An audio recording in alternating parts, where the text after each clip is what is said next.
కాంగ్రెస్ అగ్రనేతలు రాహుల్ గాంధీ, ప్రియాంక గాంధీ వాయనాడు పర్యటన వాయిదా పడింది. వాయనాడులో కొండచెరలు విరిగిపడి సర్వం కోల్పోయిన బాధిత కుటుంబాల్ని పరామర్శించేందుకు వెళ్లాలని వారనుకున్నారు. కానీ కేరళలో ఎడతెరిపి లేకుండా వానలు కురుస్తున్నాయి. వరదలు కూడా భీకరంగా వస్తున్నాయి. ఎయిర్పోర్ట్స్ ని ప్రతికూల పరిస్థితులు అక్కడ ఉండటంతో ఎయిర్పోర్ట్స్ లో అధికారుల సూచనల మేరకు వాయనాడు పర్యటనని వాయిదా వేసుకున్నారు రాహుల్ గాంధీ.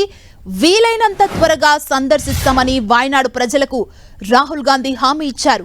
వాయనాడు పరిస్థితిని నిశితంగా పరిశీలిస్తూ అవసరమైన సాయాన్ని అందిస్తామంటూ రాహుల్ గాంధీ ట్వీట్ చేశారు.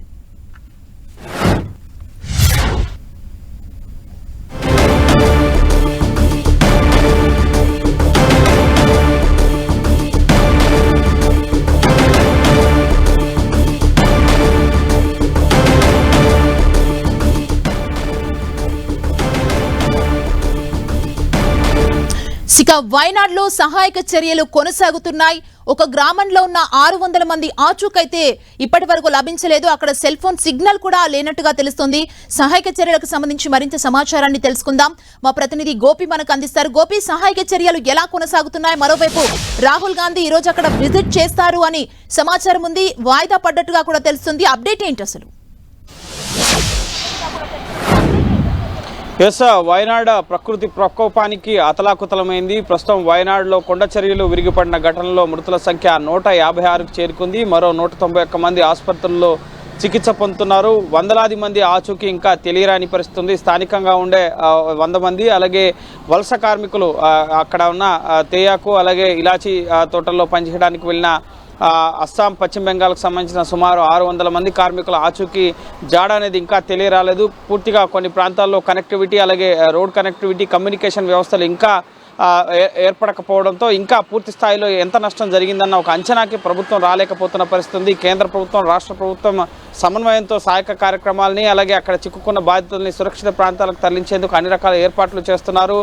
ఆర్మీ, నేవీ, ఎయిర్ ఫోర్స్తో పాటుగా ఎన్డీఆర్ఎఫ్, అలాగే ఎస్డీఆర్ఎఫ్తో పాటుగా రాష్ట్ర సహాయక బృందాలు కూడా ఈ రెస్క్యూ ఆపరేషన్లో ప్రస్తుతం పాల్గొంటున్న పరిస్థితి ఉంది. నిన్న రాత్రి 10 గంటల వరకు కూడా రెస్క్యూ ఆపరేషన్ కొనసాగింది. ఆ తర్వాత చీకటి పడడం, అలాగే వర్షం కారణంగా సహాయక కార్యక్రమాలు నిన్న రాత్రి 10 గంటల తర్వాత నిలిపివేశారు. అలాగే ఈరోజు ఉదయమే మళ్ళీ తెల్లవారుతూనే సహాయక కార్యక్రమాలని తిరిగి పునరుద్ధరించడం జరిగింది. 300 మంది ఆర్మీ సిబ్బంది ప్రస్తుతం సహాయక కార్యక్రమాల్లో పాల్గొంటున్నారు. 45 సహాయక శిబిరాలను ఏర్పాటు చేయడం జరిగింది. సహాయక శిబిరాల్లో ప్రస్తుతం 3000 మంది వరకు కూడా ముఖ్యంగా ప్రజానీకం, ఈ వరదల వల్ల ఇబ్బంది పడ్డ ప్రభావితమైన ప్రజానీకం అక్కడ షెల్టర్ పొందుతున్న పరిస్థితి ఉంది. వారికి కావాల్సిన ఆహారం, తాగునీరు, అలాగే ఔషధాలు వీటన్నిటినీ కూడా ప్రభుత్వం ఏర్పాటు చేస్తున్న పరిస్థితి. అలాగే ముఖ్యంగా రెస్క్యూ ఆపరేషన్స్లో భాగంగా ప్రస్తుతం 12 జిల్లాల్లో ముఖ్యంగా భారీ వర్షాలు కురుస్తున్న పరిస్థితి ఉంది. పాఠశాలన్నింటినీ కూడా ఇప్పటికే మూసివేశారు. అలాగే సహాయక కార్యక్రమాలకి భారీ వర్షాలు, నదుల్లో ఉప్పొంగి ప్రవహిస్తున్న నదీ ప్రవాహాలు ఇవన్నీ కూడా కొంత ఆటంకంగా ఉన్న పరిస్థితి ఉంది. అయినప్పటికీ కూడా నిన్న సుమారు 1000 మంది వరకు కూడా రెస్క్యూ చేయడం జరిగింది. నిన్న మధ్యాహ్నం తర్వాత, నిన్న ఉదయం 1 గంట అలాగే 2 గంటలకు వరుసగా 3-4 సార్లు ల్యాండ్ స్లైడ్ జరిగిన తర్వాత, కొండ చర్యలు విరిగిపడిన తర్వాత మధ్యాహ్నానికి కానీ సుమారు 12 గంటల సమయం పట్టింది రెస్క్యూ ఆపరేషన్స్ టీమ్స్, సహాయక బృందాలు ఈ చురల్మల అలాగే మెప్పాడి ఈ ప్రాంతాలకు చేరుకోవడానికి 12 గంటల సమయం పట్టింది. సో కొంత సహాయక కార్యక్రమాలకి ఆటంకం కలుగుతున్న పరిస్థితి. వయనాడు ముఖ్యంగా కాసేపటి క్రితమే వయనాడు వెళ్తున్న కేరళ ఆరోగ్య మంత్రి వీణా జార్జ్ వాహనం కూడా ప్రమాదానికి గురైంది. ఆవిడకి కూడా స్వల్పంగా గాయాలైనట్లుగా తెలుస్తుంది.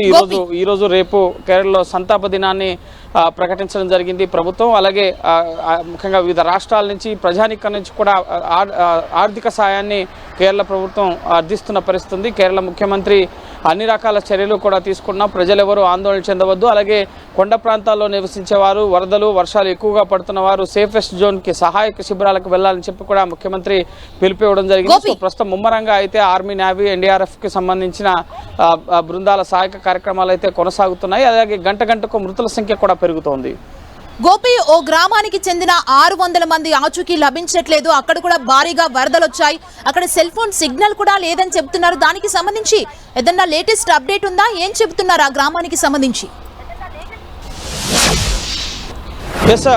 ముఖ్యంగా ఇటు కాఫీ అలాగే తేయాకు ఇటు ఇలాచి తోటల్లో పనిచేయడానికి పశ్చిమ బెంగాల్ అలాగే అస్సాం రాష్ట్రాల నుంచి వలస కార్మికులు సుమారు 600 మంది వలస కార్మికులు ఈ కేరళలోని టీ ఫార్మ్స్లో పనిచేయడానికి వచ్చినట్లుగా తెలుస్తుంది. వారంతా కూడా ఈ చురల్మల ప్రాంతంలోనే ముఖ్యంగా నివాసాలను ఏర్పాటు చేసుకుని అక్కడ నివాసం ఉన్నట్లుగా తెలుస్తుంది. ఈ చురల్మల ప్రాంతంలో భారీగా ఈ వరదలు కొండ చర్యలు విరిగిపడడంతో పూర్తిగా నగరంలో ఆ గ్రామంలో పూర్తిగా ఒక భాగమే పూర్తిగా కొట్టుకుపోయిన పరిస్థితి ఉంది. సో అక్కడ సుమారు 60 కుటుంబాలు ముఖ్యంగా నివాసం ఉన్నట్లుగా తెలుస్తోంది. ఈ వరద ప్రభావం కొట్టుకుపోయిన ప్రాంతాలు ఏవైతే ఉన్నాయో అక్కడే ఈ వలస కార్మికులు కూడా నివాసం ఉన్నట్లుగా తెలుస్తుంది. సో కమ్యూనికేషన్ వ్యవస్థ, మొబైల్ నెట్వర్క్ సిస్టమ్ కూడా పూర్తిగా దెబ్బతిన్న పరిస్థితి ఉంది.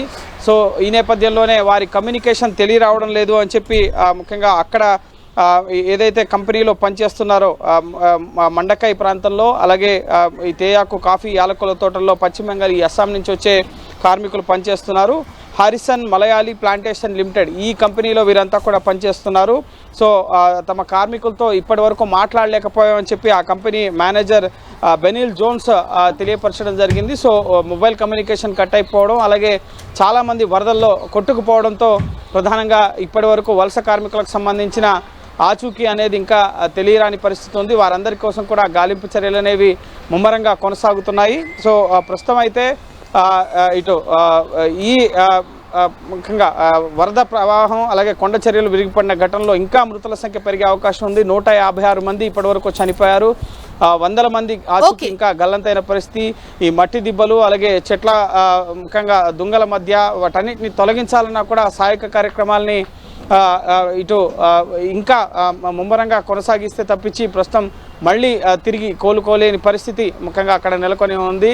చురల్మల అలాగే మండకై, మెప్పాడి ఈ ప్రాంతాల్లో ప్రధానంగా ఈ ల్యాండ్ స్లైడ్ జరిగిన ప్రాంతాల్లో ప్రస్తుతం ఇంకా ముఖ్యంగా సహాయక బృందాలు తమ ఆపరేషన్ కొనసాగిస్తున్నాయి. గల్లంతైన వారి కోసం ఇటు వారు ఎక్కడ చిక్కుకున్నారనేది వెతికే పనిలో అయితే ఎన్డీఆర్ఎఫ్ బృందాలు కానీ, స్టేట్ ఎస్డీఆర్ఎఫ్ బృందాలు, అలాగే ఇతర సహాయక బృందాలు, ఆర్మీ అలాగే ఎయిర్ ఫోర్స్కి సంబంధించి హెలికాప్టర్ల ద్వారా కూడా ఇటు ఎవరైతే వివిధ ప్రాంతాల్లో ముఖ్యంగా నదీ పరివాహంలో కొట్టుకుపోయి అక్కడ చిక్కుకున్న వారిని గుర్తించిన వారిని సేఫెస్ట్ ప్రాంతాలకి ప్రస్తుతం అధికారులు తరలిస్తున్న పరిస్థితి అయితే ఉంది. సో కొంత ఈ రెస్క్యూ ఆపరేషన్ సుదీర్ఘంగా జరిగే అవకాశం ఉంది. అలాగే రాహుల్ గాంధీ, ప్రియాంక గాంధీ తమ పర్యటనను కూడా వాయిదా వేసుకున్నారు. ప్రస్తుతం భారీ వర్షాలు కురుస్తున్నాయి. అలాగే ముఖ్యంగా విమాన ప్రయాణాలకు కూడా అంత అనుకూలంగా లేని పరిస్థితి ఉంది. అక్కడ సహాయక కార్యక్రమాలకు కూడా వీరు వెళ్తే ఆటంకం కలిగే అవకాశం ఉంది. రాహుల్ గాంధీ వయనాడ్ నుంచి ఎంపీగా ఎలక్ట్ అయ్యారు, కానీ ఆయన రాజీనామా చేసిన పరిస్థితి.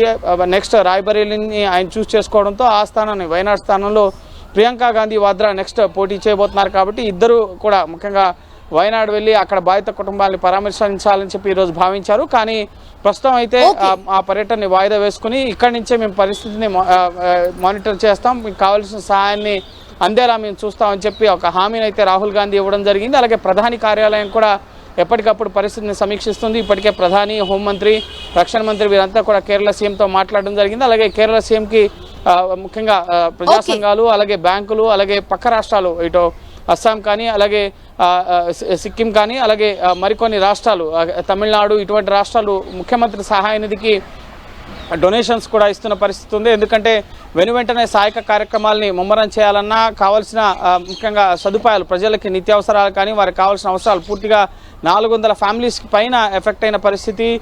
అంటే సుమారు 2000 మంది ప్రజలపైన ఈ ఫ్లడ్ ఎఫెక్ట్, వరద అలాగే ఈ కొండ చర్యలు విరిగిపడిన ఎఫెక్ట్ అనేది ప్రస్తుతం పడింది. కాబట్టి సో వారందరికీ కూడా కావాల్సిన సదుపాయాలు, రీహాబిలిటేషన్, షెల్టర్స్, వారికి కావాల్సిన వస్తువులు వీటన్నిటిని కూడా అందించేందుకు చాలామంది ముందుకొస్తున్న పరిస్థితి ఉంది. వారందరికీ కూడా చెప్పులు, బట్టలు, అలాగే దుప్పట్లు, ఆహారం వీటన్నిటిని కూడా అందించేందుకు సోషల్ మీడియాలో క్యాంపెయిన్ కూడా రన్ అవుతున్న పరిస్థితి ఉంది. సో ఒక పెద్ద ప్రకృతి విపత్తును అయితే ప్రస్తుతం కేరళ ఎదుర్కొంటున్న పరిస్థితి ఉంది. సో ఈ సహాయక కార్యక్రమాలు సుదీర్ఘంగా కొనసాగే అవకాశం ఉంది. అలాగే ఈరోజు మృతుల సంఖ్య మరింత పెరిగే అవకాశం ఉంది. అలాగే కేంద్రం నుంచి ఆర్థిక సహాయానికి సంబంధించి పార్లమెంట్లో వివిధ కేరళకు సంబంధించిన ఎంపీలు వాయిదా తీర్మానాలను ఈరోజు కూడా ఇవ్వడం జరిగింది. సో చూడాలి, కేంద్ర ప్రభుత్వం నుంచి ఈరోజు అత్యవసర సాయం 5,000 కోట్లు డిమాండ్ చేస్తున్నారు. జాతీయ విపత్తుగా ప్రకటించాలని చెప్పి కూడా కేరళ ఎంపీలు డిమాండ్ చేస్తున్న నేపథ్యంలో కేంద్రం ఈరోజు ఏదైనా అదనపు సాయం కేరళకు చేస్తుందా, ఎటువంటి ప్రకటన వస్తుందనేది మనం వేచి చూడాలి. Thank you Gopi.